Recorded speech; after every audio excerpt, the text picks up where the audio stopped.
உங்கள் ஆரோக்கியம் எங்கள் சந்தோஷம். 90 வருடங்களாக வாடிக்கையாளர்களின் நன்மதிப்பை பெற்ற எஸ்பிஎஸ் கேப்பை மாவு. சினிமாடம் வியூவர்ஸுக்கு வணக்கம். இந்த வீடியோவில் நாம் பார்க்க இருக்கிற திரைப்படம் ஜென்டில் உமன். ஜோஷ்வா சேதுராமன் அப்படிங்கிற டெபியூட் டைரக்டர் இந்த படத்தை இயக்கியிருக்காரு. இந்த படத்தோட ட்ரெய்லர் கட் பார்த்தப்போ ஒரு எக்ஸ்ட்ரா மேரிட்டல் அஃபேர் பற்றி பேசுகிற ஒரு படம், அதில் இருக்கிற ஒரு த்ரில்லர் இன்வெஸ்டிகேஷன் அந்த மாதிரியான விஷயங்கள்லாம் கலந்துருக்கும் அப்படிங்கிறது நமக்கு தெரிய வந்தது. பட் சர்ப்ரைசிங்லி படம் அதையும் தாண்டி பல விஷயங்களை பேசுது அப்படின்னு கூட சொல்லலாம். இன்ஃபேக்ட் இந்த ட்ரெய்லர் கட் அப்படிங்கிறது இந்த படத்துக்கு ஒரு பிரில்லியண்டான ஒரு ட்ரெய்லர் கட். பெருசாக எதையும் ரிவீல் பண்ணாமல், ஸ்பாய்லர்ஸாக இல்லாமல் அந்த வியூவிங் எக்ஸ்பீரியன்ஸை பாதிக்காமல் கொடுத்துருந்தாங்க அப்படின்னு கூட சொல்லலாம். அதனால இந்த ரிவ்யூலையும் ஸ்பாய்லர்ஸ் முடிஞ்ச அளவு தவிர்த்துட்டு படமாக எப்படி இருந்துச்சு அப்படிங்கிறத மட்டும் பார்க்கலாம். வாங்க ரிவ்யூக்குள்ளே போகலாம். படத்தோட பிளாட் என்ன அப்படிங்கிறத பார்த்துலாம். பிளாட் என்னன்னு ரிவீல் பண்ணாலே ஒரு பெரிய ஸ்பாய்லர் ஆயிருங்கிறனால மேலோட்டமாக சொல்லணும் அப்படின்னா, படத்தோட டைட்டிலுக்கு பொருந்துற மாதிரி ஜென்டில் உமனாக இருக்கிற லிஜோ மோல் அவங்களுக்கு ஒரு கிரைசிஸ் சுச்சுவேஷன் வரப்போ, ஒரு பெரிய துரோகம் இழைக்கப்படுதுன்னு தெரியறப்போ அவங்க செய்கிற ஒரு செயல் என்ன, அந்த செயலோட ஆஃப்டர் மேத், அந்த செயலுக்கு ஒரு பின்விளைவு இருக்கும் இல்லையா, அந்த பின்விளைவுகளை அவங்க எப்படிலாம் சமாளிக்கிறாங்க, எந்த எல்லை வரைக்கும் போகிறாங்க அப்படிங்கிறத ரொம்ப ஸ்ட்ராங்கான ஒரு என்டர்டெய்னிங்கான ஒரு த்ரில்லர் அப்படின்னு கூட சொல்லலாம். அந்த மாதிரியான ஒரு மோட்ல சொல்கிற படம் தான் ஜென்டில் உமன். படத்தில் நடிகர்களோட பங்களிப்புலாம் எப்படி இருந்துச்சு அப்படிங்கிறத பார்க்கலாம். லிஜோ மோல் கதையின் நாயகியாக வராங்க. அவங்களோட ஸ்கிரிப்ட் செலெக்ஷன் அப்படிங்கிறது வேற லீக்ல இருக்குது அப்படிங்கிறதுக்கு இந்த படமும் ஒரு பெரிய பிரைம் எக்ஸாம்பிள் அப்படின்னு சொல்லலாம். அவங்களோட கேரக்டர் எழுதப்பட்ட விதம், அதை அவங்க எடுத்துகிட்டு போன விதம் ரொம்பவே அட்டகாசமாக இருந்துச்சு. ஆரம்பத்தில் அன்பான மனைவியாக பாசமாக அவங்க காட்டியிருக்கிற அந்த முகம், அதுக்கப்புறம் கொஞ்சம் கொஞ்சமாக வேற ஒரு இடமும் வேற ஒரு டைமென்ஷனில் மாறுறப்போ அவங்க வெளிப்படுத்துகிற நடிப்பு ரொம்ப அட்டகாசமாக இருந்துச்சு. அண்ட் இதை தாண்டி அந்த அந்த வேற முகம் மாறினாலும் அந்த கேரக்டரோட அந்த மொமெண்டமாக அப்படியே மெயின்டைன் பண்ணிட்டு போயிருக்காங்க. ஒரு பிரில்லியண்டா எழுதப்பட்ட கேரக்டருக்கு ஒரு மிகப்பெரிய ஜஸ்டிஃபிகேஷன் பண்ணியிருக்காங்க தன்னோட ஆக்டிங்ல அப்படின்னு கூட சொல்லலாம். முக்கியமான கதாபாத்திரத்துல கணவரா ஹரிகிருஷ்ணன், கதையோட ஆரம்ப புள்ளி அவர் தான் அப்படின்னு கூட சொல்லலாம். டக்கின் பண்ணிட்டு ஃபார்முலா ஒரு எல்ஐசி ஏஜென்ட்டா அந்த கேரக்டர் நல்லாவே பொருந்தி வராரு. அவருக்கு இன்னொரு முகம் இருக்கு, அவரோட அந்த நிழல் உலக வாழ்க்கைங்கிறது எப்படி இருக்கு அப்படிங்கிறத காட்டுறப்போ அந்த இதுல இன்னொரு டைமென்ஷன் அந்த கேரக்டருக்கும் தேவைப்படுது. அதையும் அவரு சிறப்பாகவே பண்ணியிருக்காரு.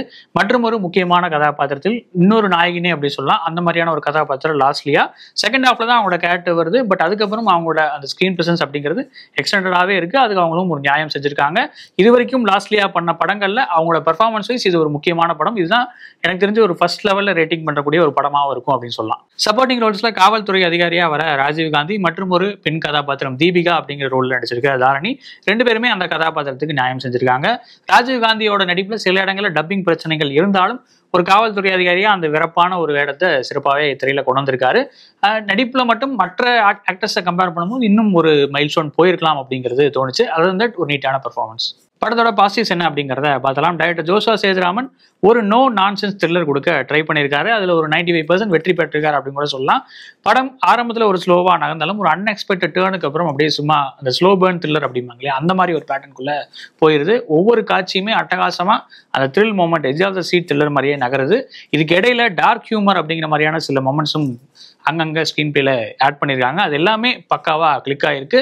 டைலாகே இல்லாமல் ஒரு ஒரு எங்கேயுமே ஒரு சிரிப்பை காட்டாமல் கேரக்டர்ஸ் பேசுகிற விதமாக இருக்கட்டும், அது நமக்கு காமெடியாக அந்த டார்க் ஹியூமராக கன்வே ஆகிற விதமாக இருக்கட்டும், நிச்சயமாக பிரில்லியண்டான ரைட்டிங் அப்படின்னே சொல்லலாம்.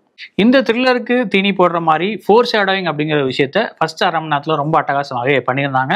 அடுத்தடுத்து வரப்போகிற காட்சிகளுக்கு ஒரு அறிகுறிகள் மாதிரி, அதில் வரப்போகிற லாஜிக் பிரச்சனைகளுக்கு முன்னாடியே பதில் சொல்கிற மாதிரி நிறையா சீன்ஸை வந்து அந்த ஃபர்ஸ்ட் 30 நிமிஷத்தில் ஸ்டஃப் பண்ணியிருந்தாங்க. அது ரொம்ப ஆர்கானிக்காகவும் ஃபீல் ஆனது, நிச்சயமாக பாராட்டத்தக்கது. உதாரணத்துக்கு சில விஷயங்கள் சொல்லணும் அப்படின்னா, கார் டிரைவிங் ஸ்கில், அதாவது ஹஸ்பண்டோட கார் டிரைவிங் ஸ்கில்ல காட்டுற காட்சியாக இருக்கட்டும், மனைவி ரிசோமோட கார் டிரைவிங் ஸ்கில்ல காட்டுறதா இருக்கட்டும், டிராக்டர் தான் அவங்களுக்கு ஓட்ட தெரியும் அப்படின்னு சொல்ற மாதிரி அந்த வசனங்களை முன்னாடி வச்சதா இருக்கட்டும், இது எல்லாமே கதைக்கு நிறைய இடங்கள்ல உதவி இருக்கு அப்படின்னு நினைக்கிறேன். இதை தாண்டி அந்த அப்பார்ட்மெண்ட்ல சிசிடிவி இல்லை அப்படிங்கிறத ஒரு டைலாக்ல கேஷுவலா முன்னாடியே சொல்லிடுறது, அது பின்னாடி வரப்போற ஒரு லாஜிக் பிரச்சனைக்கு பதிலாகவும் அமைஞ்சிடுறது, இந்த மாதிரியான ஸ்மார்ட்டான ரைட்டிங் படம் ஃபுல்லாவே இருந்திருக்கு அப்படின்னு நினைக்கிறேன். அண்ட் அந்த பிரெக்னன்சி அப்படிங்கிற ஒரு விஷயத்தை வச்சு ஒரு கேம் ஆன விதமும் ரொம்ப ஒரு அட்டகாசமான ரைட்டிங்க்கு ஒரு எக்ஸாம்பிள்.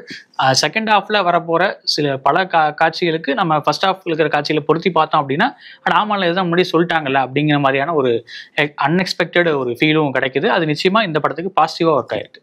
அண்ட் பர்சனலி எனக்கு நிறைய ஸ்ரீராம் ராகவனோட அந்த படங்கள் வந்து ஞாபகம் வருது. மெரி கிறிஸ்மஸ், முன்னாடி அந்தாதுன் இந்த மாதிரியான படங்கள்லாம் இயக்கியிருக்காரு இல்லையா, அவரோட ஃப்ளேவர் ஆஃப் ரைட்டிங் நிறைய இடங்கள்ல தட்டுப்பட்டுச்சு. இது ஒரு நிச்சயமா ஒரு பாசிட்டிவான விஷயமா ஒரு பாராட்டாக தான் நான் சொல்றேன். அண்ட் நிறைய மலையாள படங்கள் பார்த்தவங்களுக்கும் அதோட இந்த பேட்டர்னை வந்து பொருத்தி பார்க்க முடியும்னு நினைக்கிறேன். அதாவது ஒரு த்ரில்லர் படம் அப்படி இருக்கு, ஒரு இன்வெஸ்டிகேட்டிவ் த்ரில்லர் இருக்கு அப்படின்னா அதுக்கு அந்த லீடு, அந்த கதைக்கு ஏற்ற மாதிரியான லீடை வந்து ஃபர்ஸ்ட் ஒரு 3/4 மணி நேரத்தில் நமக்கு சொல்லிட்டே வருவாங்க. அது கொஞ்சம் ஸ்லோவாகவும் கொஞ்சம் இன்னும் இவ்வளோ டீட்டெயில்ஸ் ஸ்டஃப் பண்ணுறாங்களே அப்படிங்கிற ஒரு ஃபீலையும் கொடுக்கும். பட் அந்த ஒவ்வொரு டீட்டெயிலுக்கும் பின்னாடி காரணம் இருக்குது அப்படிங்கிற மாதிரியான விஷயங்களும் ஸ்க்ரீன் பிளேல அப்படி டோட்டலாக அன்ராவல் ஆகும். அந்த மாதிரியான ஒரு பேட்டர்னை இந்த படத்துலையும் யூஸ் பண்ணியிருந்தாங்க. அது நிச்சயமாக அப்ரிஷியேட்டபிள். அண்ட் ஓவராலாகவே கிளைமேக்ஸில் ஆணாதிக்கத்துக்கு எதிரான ஒரு ஸ்ட்ராங்கான மெசேஜை கன்வே பண்ணியிருக்காங்க. பட் அது ரொம்ப ப்ரீச்சியாகவும் இல்லாமல் இந்த கதையோட ஜில் ஆகிற மாதிரி ரொம்ப ஆர்கானிக்காகவே இருந்தது. நிச்சயமாக இன்னொரு பாராட்டுக்கும் உரியது அப்படின்னு சொல்லலாம். அண்ட் ஓவராலாகவே இந்த ஜான்ருக்கு ஏற்ற மாதிரியான ஒரு டெக்னிக்கல் ஒர்க்கை டெக்னிக்கல் குரூ வழங்கியிருக்காங்க. எல்லா பாக்ஸ்லையும் டிக் பண்ணுறாங்க அப்படின்னே சொல்லலாம். கோவிந்த் வசந்தாவோட அந்த பியானோ மியூசிக் படம் ஃபுல்லாகவே நமக்கு ஒரு ஈரி ஃபீலை கொடுக்குது. இந்த த்ரில்லுக்கு ஏற்ற மாதிரியான ஒரு மொமெண்டத்தையும் பக்காவாக செட் பண்ணுது. லொக்கேஷன்ஸாக ரொம்ப கம்மி தான், நிறைய அப்பார்ட்மெண்ட் காட்சிகள் தான் இடம்பெற்றிருக்கு. பட் எல்லாத்தையும் இன்ஃபேக்ட் லோ லைட் காட்சிகள் தான் நிறைய இடத்துல இடம்பெற்றிருக்கு. அது எல்லாத்தையும் ரொம்ப என்டர்டெய்னிங்காக, அது நமக்கு போர் அடிக்காமல் அந்த மொமெண்டத்தை கீப் அப் பண்ணுற மாதிரியான ஒரு ஒர்க்கை சினிமோட்டோகிராஃபர் காத்தவராயன் நமக்கு கொடுத்துருக்காரு. அவரோட ஒர்க்கை தாண்டி எடிட்டர் இளையராஜா சேகரோட ஒர்க்கும் நிச்சயமாக பாராட்டத்தக்கது. 2 மணி நேரம் மட்டுமே ஓடக்கூடிய ஒரு படம். அதில் நம்ம அட்டென்ஷன் ஸ்பேனை எங்கேயுமே விட்டுறக்கூடாது அப்படிங்கிற மாதிரியான ஒரு டைட் எடிட்டிங் படத்தில் ஃபாலோ பண்ணியிருக்காங்க. அந்த முதல் ஒரு 20 மினிட்ஸ் தாண்டி அதுக்கப்புறம் வர காட்சிகள் எல்லாமே நம்ம அட்டென்ஷனை எங்கேயுமே சிதற விடாமல் பார்த்துக்குது அப்படின்னு கூட சொல்லலாம். படத்தில் இதெல்லாம் பெட்டராக இருந்திருக்கலாம் அப்படிங்கிறத பார்த்தலாம். நிச்சயமாக இந்த கதைக்கு இது ஏற்ற ஒரு கிளைமேக்ஸ் தான், அதில் மாற்றுக்கிறதுலே. பட் ஸ்டில் கொஞ்சம் அனலைஸ் பண்ணி பார்த்தா இந்த இதில் கொஞ்சம் பொலிட்டிக்கலி சிக்கல் இருக்கோ அப்படிங்கிற ஒரு ஃபீல் இருந்துகிட்டே இருக்குது. என்னதான் ஒரு பெரிய தப்பு பண்ணியிருந்தாலும் அந்த தப்புக்கு இந்த தண்டனை சரியா அப்படிங்கிற ஒரு கேள்வி என் மனசில் இருந்துகிட்டே இருக்குது. அண்ட் இந்த தண்டனை கொடுத்தவங்களுக்கு என்ன தண்டனை அப்படிங்கிறதும் ஒரு கேள்வியாக ஒழிச்சிட்டே இருக்குது. அதுக்கான பதிலை ஒரு சின்ன ஒரு டிஸ்க்ளைமர் கார்டு மாதிரி போட்டு கிளைமேக்ஸில் முடிச்சிருந்தாங்க. பட் ஸ்டில் அது கன்வின்சிங்காக இல்லாத ஒரு ஃபீல் இருந்துகிட்டே இருக்குது. அடுத்ததாக இவ்வளோ பெரிய ஒரு தப்பு பண்ணவங்க அவ்வளோ கேஷுவலாக இருப்பாங்களா அப்படிங்கிறதும் ஒரு கேள்வியாக இருந்துச்சு. ஒரு லீடு கேரக்டரில் பண்ணவங்க தான் அந்த மிஸ்டேக் பண்ணியிருக்காங்கிறது நமக்கு ஆரம்பத்திலே சொல்லிடுறாங்க. பட் ஸ்டில் அதை அவங்க மூடி மறைக்கிறது அந்த மாதிரியான விஷயங்கள்லாம் ரொம்ப கேஷுவலாக இருக்குது. ஒரு எக்ஸ்பீரியன்ஸ்டான ஆள் இல்லை எக்ஸ்பீரியன்ஸான கேரக்டர் இந்த மாதிரி நிறைய தப்பு பண்ணி அதை மூடி மறைச்சிருப்பாங்க இல்லையா, அந்த மாதிரி ஒரு மூடில் அந்த கேரக்டர் வந்து செயல்பட்டாங்க. அது கொஞ்சம் முறுத்தலாகவே இருந்துச்சு. அவங்க ஆரம்பத்தில் அந்த கேரக்டரை காட்டப்பட்ட விதமும் சரி, அதுக்கப்புறம் இந்த ரியாக்ஷனும் சரி, கொஞ்சம் ஒட்டாத ஒரு ஃபீலில் இருக்குது. அடுத்து அந்த போலீஸ் இன்வெஸ்டிகேஷன் ஆங்கிள் வந்து கொஞ்சம் சொதப்பலாவே எனக்கு ஃபீல் ஆச்சு. ஸ்டேஜிங்காக இன்னும் கொஞ்சம் பெட்டராக இருந்திருக்கலாம், கொஞ்சம் கன்வின்சிங்காக இருந்திருக்கலாம்.